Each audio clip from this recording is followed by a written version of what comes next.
Capítulo 2. Las fuentes del derecho. El sistema de fuentes.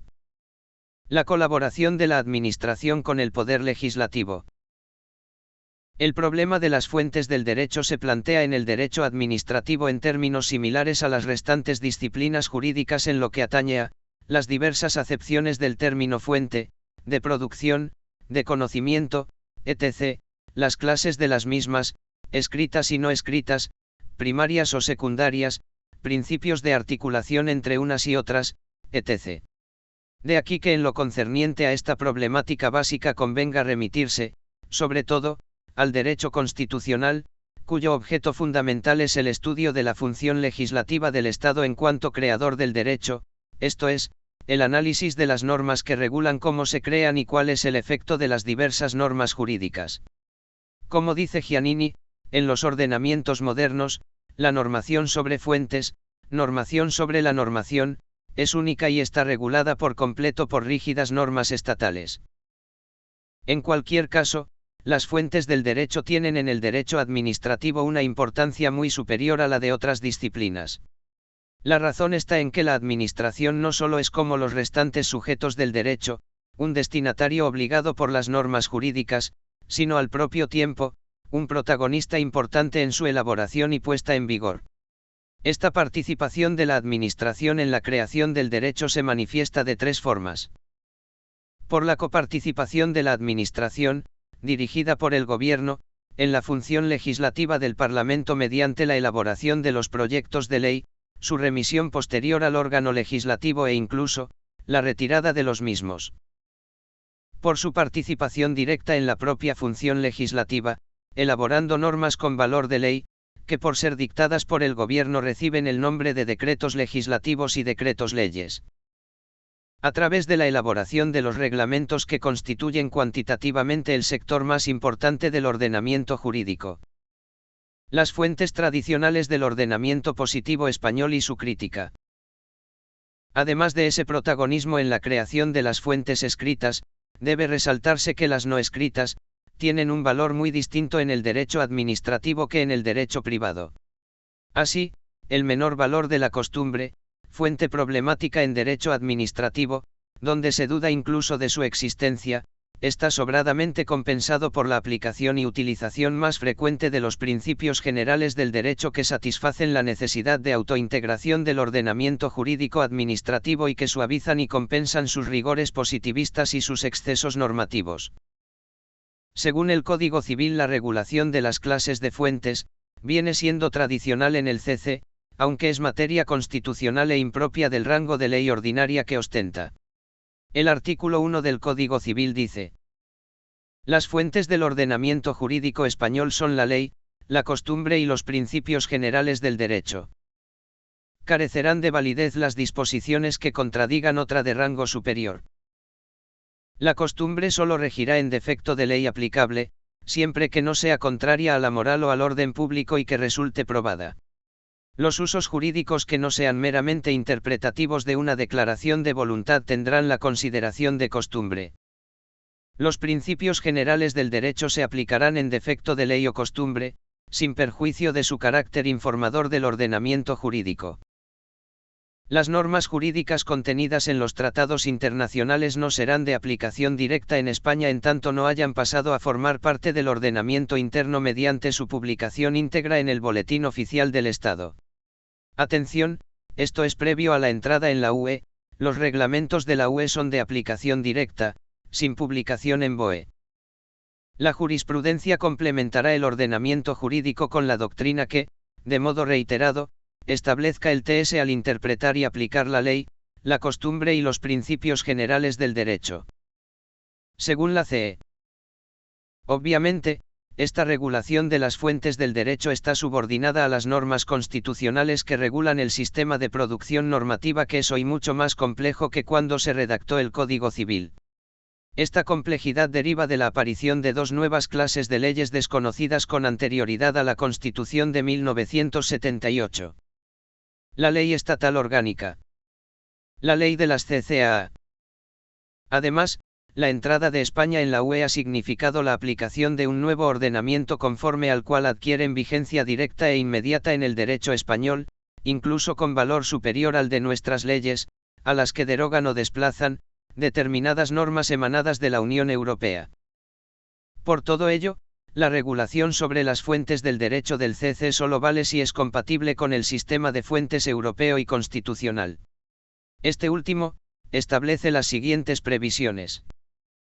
Regulación de las leyes y sus clases, ordinarias y orgánicas, de los decretos leyes, los decretos legislativos y los tratados internacionales. División de la función legislativa entre el Estado y las CCAA, con la posibilidad de normas autonómicas con valor de ley. Reconocimiento de la potestad reglamentaria del Gobierno y regulación procedimental sobre las disposiciones administrativas. En cuanto a capacidad normativa del Gobierno, la CE de 1978 establece que, hay materias cuya regulación está reservada a la ley. Determinación del valor de las sentencias del TC. Establecimiento de diversas reservas de ley y de los principios de jerarquía, publicidad y de irretroactividad de las disposiciones sancionadoras no favorables o restrictivas de derechos individuales. Los principios ordenadores de las fuentes del derecho. Cuestión central es la ordenación de las fuentes que supone la existencia de unas normas a fin de jerarquizarlas. Esa función la cumplen los principios de jerarquía normativa y de competencia o de distribución de materias. Principio de jerarquía normativa. Según el principio de jerarquía, una fuente o norma prevalece sobre otra en función del rango de la autoridad o del órgano de que emanen. El Código Civil lo formula diciendo que carecerán de validez las disposiciones que contradigan otra de rango superior, y lo mismo para el ámbito jurídico administrativo, Ley 39/2015 Ley de Procedimiento Administrativo Común, LPAC, también serán nulas de pleno derecho las disposiciones administrativas que vulneren la Constitución, las leyes u otras disposiciones administrativas de rango superior. Al servicio de dicha ordenación formal está la diversa denominación de las normas. Ley, aprobadas por las Cortes. Real Decreto Ley y Real Decreto Legislativo, normas con fuerza de ley aprobadas por el Gobierno.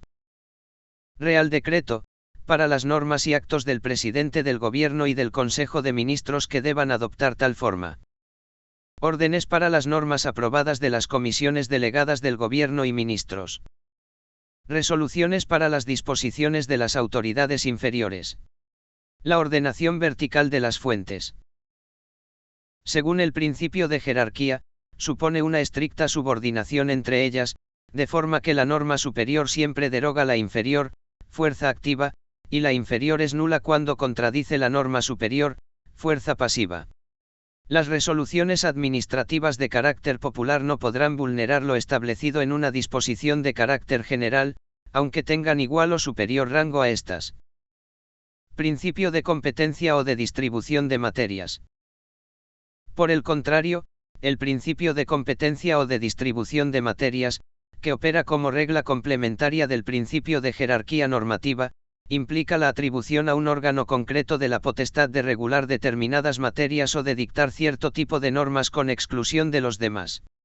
A este efecto, la Constitución establece ordenamientos o sistemas jurídicos autónomos que se corresponden normalmente con la atribución de autonomía a determinadas organizaciones. El principio de competencia explica la vigencia de los ordenamientos o subsistemas jurídicos al margen del principio de jerarquía, como es propio de las cámaras legislativas, reglamentos parlamentarios. Las CCAA, leyes y reglamentos autonómicos. Las corporaciones locales, reglamentos y bandos municipales. Los colegios profesionales, estatutos. El principio de competencia, como dice Santa María. Positivamente, entraña positivamente una protección singular de las normas frente a las demás del sistema normativo, de igual o superior nivel, las cuales no pueden modificar ni derogar aquellas, salvo si se trata de la misma norma atributiva de la competencia u otra de igual naturaleza. Por ejemplo, el reglamento del Congreso solo puede ser alterado por una modificación que el propio Congreso haga al mismo o por una reforma constitucional, pero no por una ley, o por los procedimientos propios del subsistema normativo, Por ejemplo, una ley del Estado no puede modificar ni derogar un reglamento de una comunidad autónoma, en cambio, puede ser modificado o derogado por otro reglamento del mismo rango o, por una ley de la propia comunidad o, mediante una reforma del Estatuto de Autonomía o de la Constitución.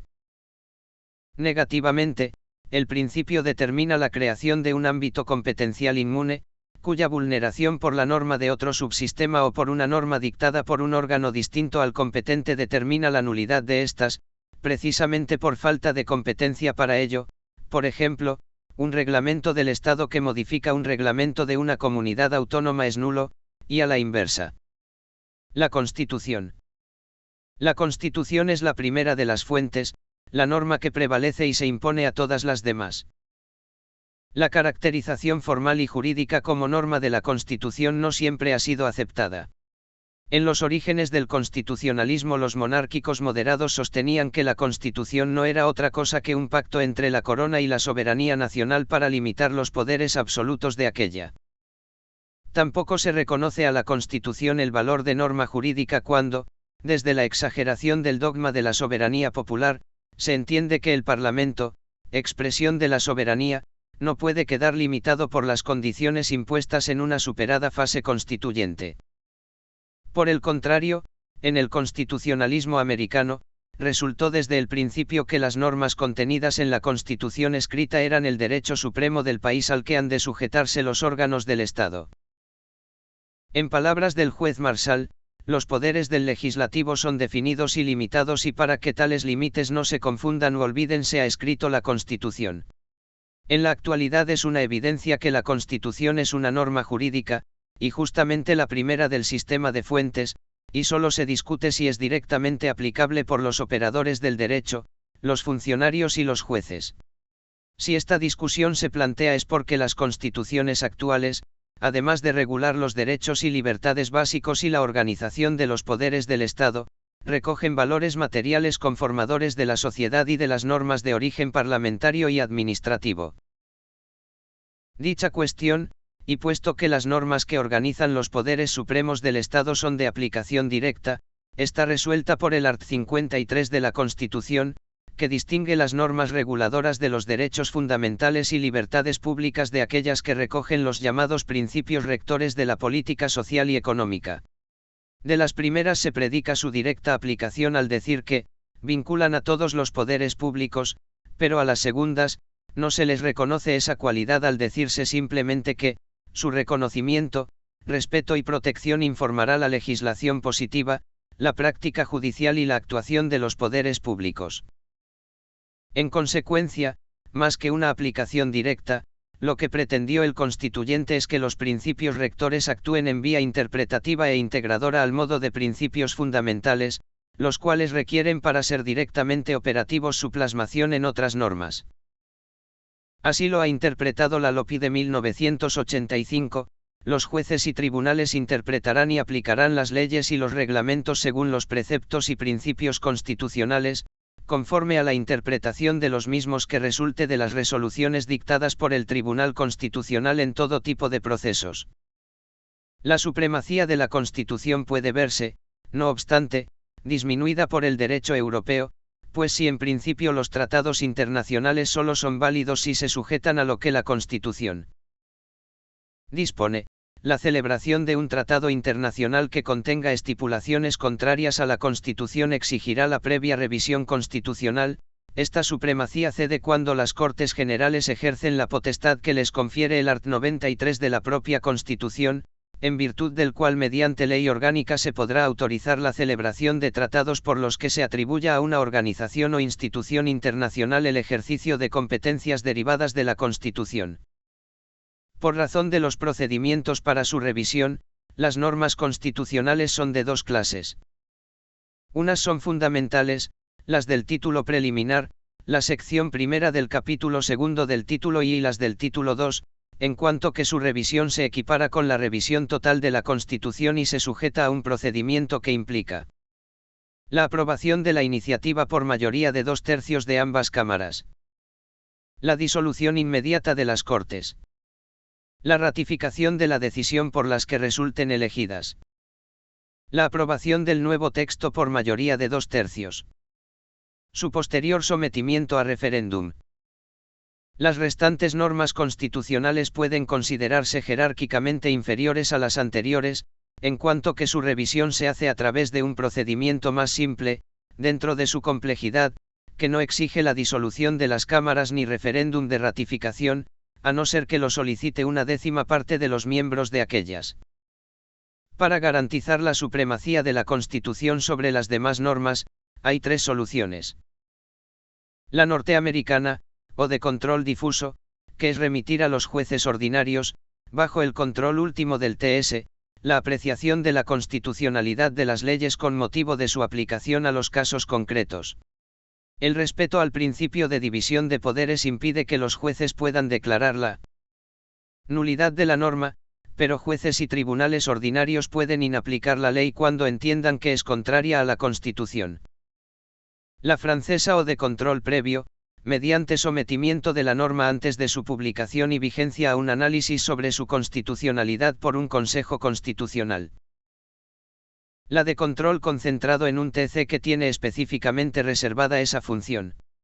En este sistema, el común de los jueces solo puede rechazar la aplicación de la ley en los casos en que en un primer análisis la estimen contraria a la Constitución, pero sin posibilidad de declarar la invalidez de la norma, que han de remitir al juicio del TC.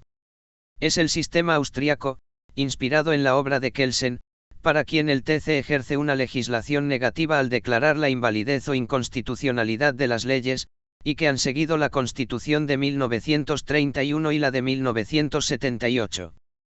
Según la propia Constitución y la Ley Orgánica de dicho tribunal de 1979.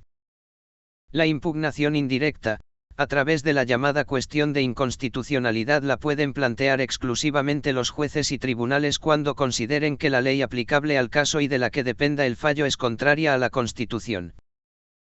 De otra parte, la impugnación directa de las normas presuntamente anticonstitucionales se reserva a los poderes públicos más relevantes: presidente del gobierno, defensor del pueblo, 50 diputados o senadores y, si les afecta, los gobiernos o parlamentos de las CCAA.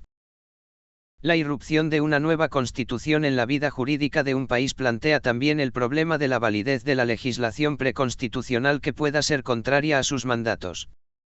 ¿Quién precisa las normas que se oponen a la nueva constitución?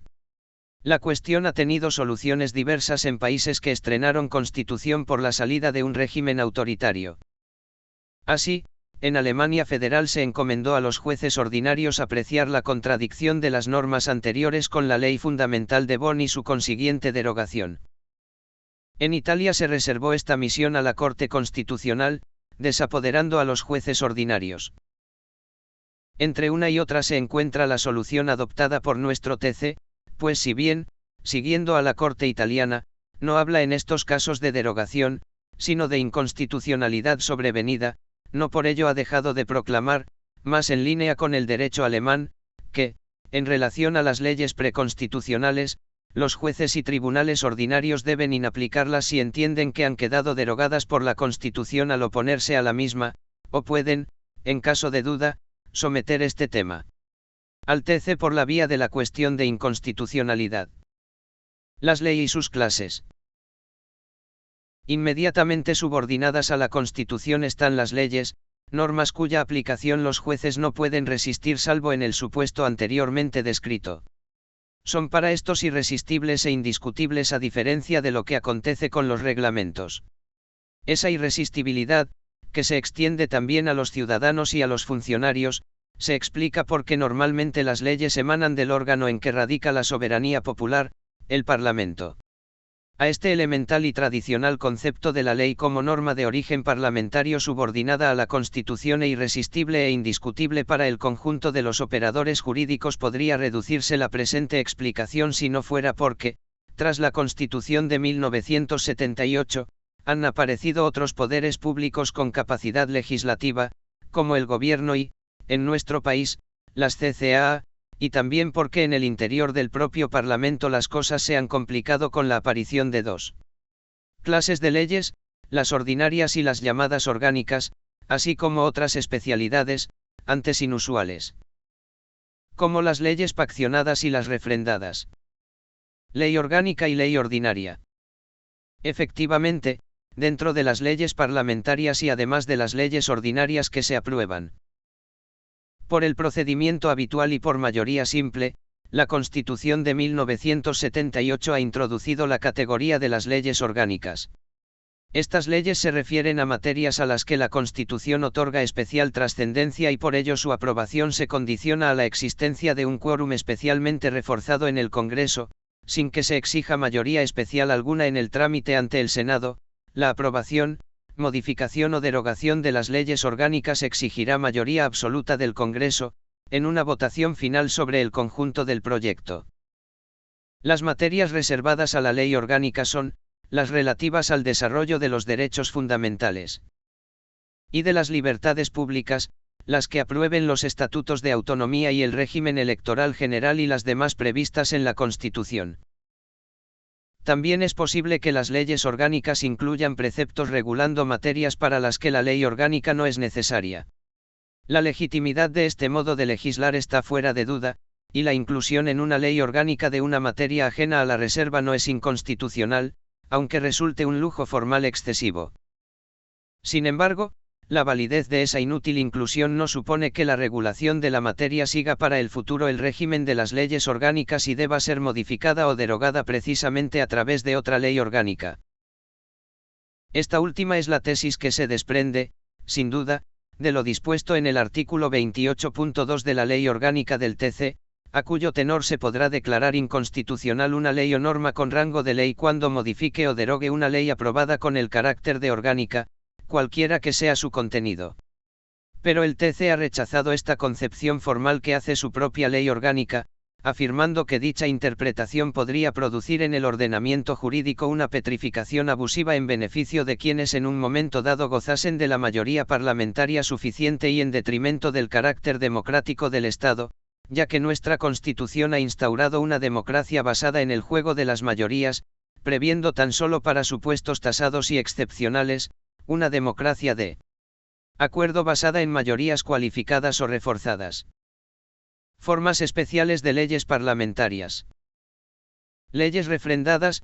Como formas especiales de leyes parlamentarias cabe citar las sometidas a referéndum en el supuesto de decisiones políticas de especial trascendencia.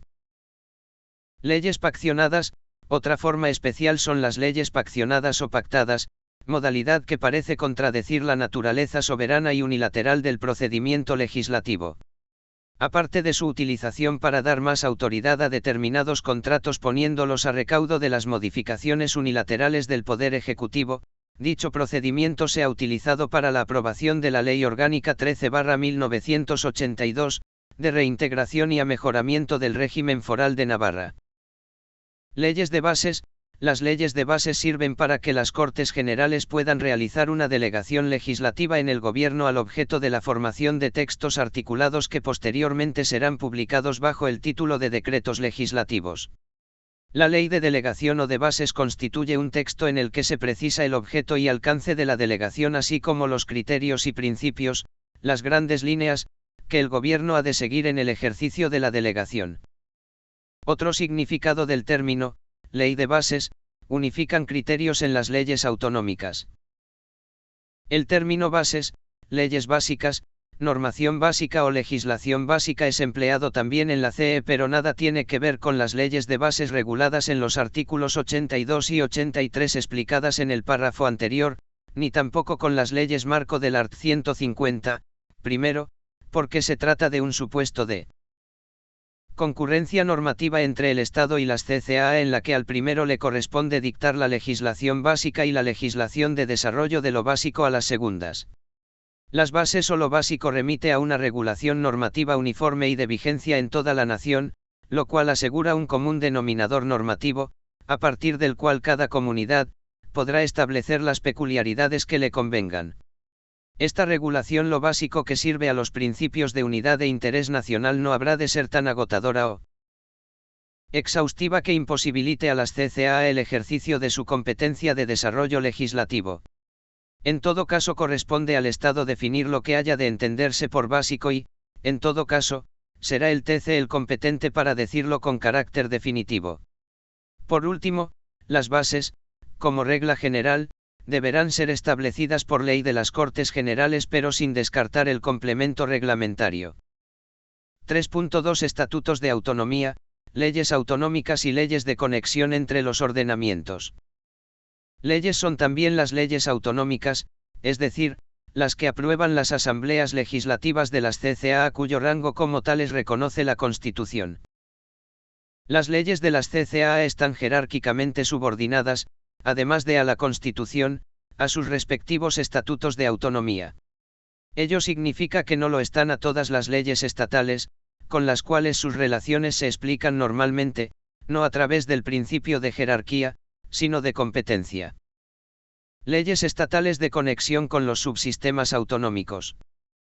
La Constitución ha previsto también un conjunto de leyes estatales de conexión con los subsistemas autonómicos que se imponen jerárquicamente a las leyes de las CCA y que son los estatutos de autonomía, que son leyes estatales de carácter orgánico y cuya diferencia con las restantes leyes radica, aparte de su objeto, en el distinto procedimiento de elaboración y de modificación. Las leyes marco, a través de las cuales las Cortes Generales, en materias de competencia estatal, podrán atribuir a todas o a alguna de las CCA la facultad de dictar, para sí mismas, normas legislativas en el marco de los principios, bases y directrices fijados por una ley estatal técnica de la que todavía no se ha hecho uso.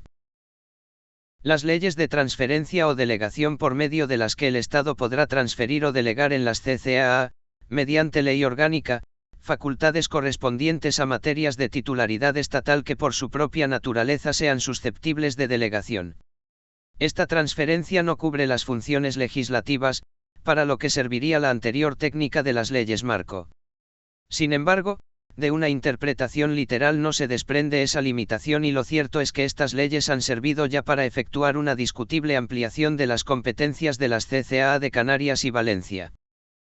Las leyes de armonización, a través de las cuales el Estado podrá dictar leyes que establezcan los principios necesarios para armonizar las disposiciones normativas de las CCA, aun en el caso de materias atribuidas a la competencia de estas, cuando así lo exija el interés general. Como especialidad procedimental se establece que antes de entrar en el análisis del texto remitido por el Gobierno, ambas cámaras consideren de interés general el dictado de la concreta ley de armonización por mayoría absoluta. El procedimiento administrativo de elaboración de las iniciativas. La Ley 39/2015 del PAC de las Administraciones Públicas, en adelante AAPP, ha establecido para la elaboración de las iniciativas legislativas y reglamentarias de todas las administraciones públicas un procedimiento para dar audiencia a los interesados, aunque la CE solo lo impone para los reglamentos, directamente o a través de asociaciones. La forma elegida es una consulta pública y un trámite de audiencia.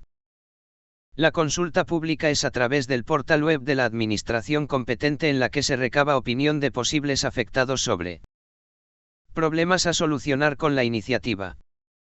Necesidad y oportunidad de su aprobación. Objetivos de la norma. Soluciones alternativas. Para ello, se pondrá a disposición de los interesados los documentos necesarios. La audiencia tiene lugar cuando la norma afecte a los intereses y derechos legítimos de las personas. Se publicará el texto en el portal web para oír a los ciudadanos afectados, pero es potestativo recabar la opinión de organizaciones o asociaciones de interesados. De la necesidad de este trámite se excluyen las normas presupuestarias u organizativas de las administraciones, o por razones graves de interés público que lo justifiquen.